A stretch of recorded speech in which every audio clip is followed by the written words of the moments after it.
ہم بات کرتے ہیں راجہ عامر عباس صاحب نے ہمیں جوائن کیا ہے ماہر قانون. بہت شکریہ آپ نے ABN کو وقت دیا.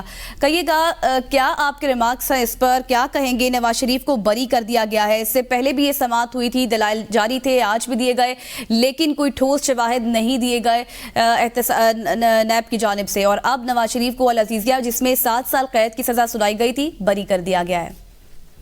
دیکھیے یہ ایک متوقع فیصلہ تھا. جس انداز میں نیب کی طرف سے ہم حالیہ دیکھ رہے ہیں فرینڈلی پروسیکیوشن چل رہی ہے اور نیب کوئی بھی عدالت کو جواب دینے سے قاصر ہوتا ہے, خاموش ہوتا ہے. عدالت اس سے پوچھتی ہے کہ بتائیے آپ نے میاں صاحب کے آمدن سے زائد کے اثاثے بتائیے, ان کی آمدن بتا دیں کتنی تھی کہ پھر ہم اندازہ لگائیں کہ اس سے زائد جو اثاثے تھے ان کی کیا ویلیو تھی. نہ وہ آمدن کا حساب دے پا رہے ہیں, نہ وہ بتا رہے ہیں کہ اثاثوں کی اصل قیمت کیا ہے. ہم نے پہلے بھی دیکھا نیب کہہ دیتی تھی کہ جی اس کی ویلیو آپ گوگل کر کے دیکھ لیں جی. تو اس کے علاوہ بھی نیب کے ریفرنسز میں وہ کچھ ایسی دانستہ یا غیر دانستہ طور پہ کمزوریاں چھوڑی جاتی ہیں کہ وہ کسی بھی سٹیج پہ نیب غالباً یہ جانتی ہے کہ آج ہم یہ کیسز بنا رہے ہیں تو کل ہم کو پھر پریشر ہوگا, جس پریشر میں بنتے ہیں اسی پریشر میں یہ کیسز پھر بری بھی کر دیے جاتے ہیں. اور اسی سلسلے میں سپریم کورٹ نے نیب کے بارے میں کہہ چکی ہے, ججمنٹ میں کہہ چکی ہے کہ یہ جی پولیٹیکل آرم ٹوسٹنگ کے لیے استعمال ہوتی ہے جی. نیب کی اگر ہسٹری دیکھیں تو آج تک ایک بھی سنگل پولیٹیشین نہیں ہے کہ جس کی کوئی سزا سپریم کورٹ تک برقرار رہی ہو.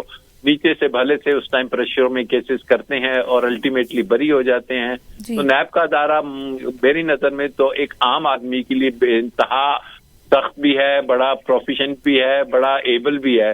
لیکن جہاں پہ ایسے کیسز ہوتے ہیں وہاں پہ پھر جس انداز میں کیسز بنائے جاتے ہیں اسی انداز میں بری بھی ہو جاتے ہیں. جس انداز میں میاں صاحب کو نکالا گیا تھا کہ جی بیٹے سے تنخواہ نہیں لی, تو یہ وہی سلسلہ بڑھتا ہوا یہاں تک پہنچ چکا ہے ابھی, اور اب بری ہو گئے ہیں. عامر صاحب ایک چیز یہ بھی بتائیے گا کہ اس سے پہلے جب ایون فیلڈ ریفرنس میں نواز شریف کو بری کیا گیا تھا تو امجد پرویز کی جانب سے بہت سے سوالات اٹھائے گئے تھے, تو نیب ان کے کوئی بھی جواب نہیں دے سکا تھا, اور اس کے ساتھ ساتھ کوئی دستاویزات بھی, ٹھوس شواہد بھی نہیں دیے گئے.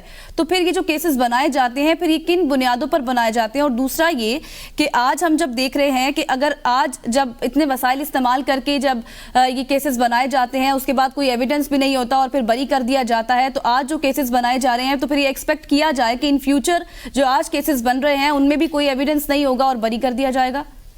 بالکل ایسے ہی ہوتا ہے. یہ ٹوٹلی آپ دیکھ لیں کہ جی اگر اربوں روپے کا نیب پہ خرچہ آ رہا ہے, نیب نے یہ کیسز بنائے, پتہ نہیں کتنے فورن ٹرپ لگے, کتنے لوگ لگے رہے, اور اگر نیب نے سزا دلوانی ہوتی, اگر ایون فیلڈ کے پروسیکیوٹر جواب نہیں دے سکے تھے تو میرے خیال آج بھی پھر ان کو اور شاباشی دے کے بھیجا ہوگا کہ جائیں جی آپ یہ بھی کیس کریں, آپ ادھر تو جواب نہیں دے سکے, شاید ادھر بھی آپ جواب نہ دے سکیں.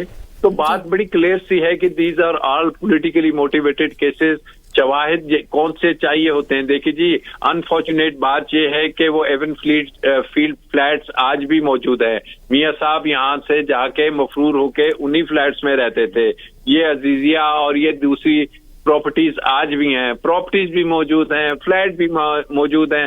اگر موجود نہیں کوئی چیز تو وہ ہے شواہد, وہ ہے ایویڈنس. وہ جو ہمارے ملک کے قومی احتساب بیورو نے اکٹھا کرنا تھا وہ جس انداز میں اکٹھا کرتے ہیں یا وہ جس انداز میں پیش کرتے ہیں لاتے ہیں وہ نہیں ہے.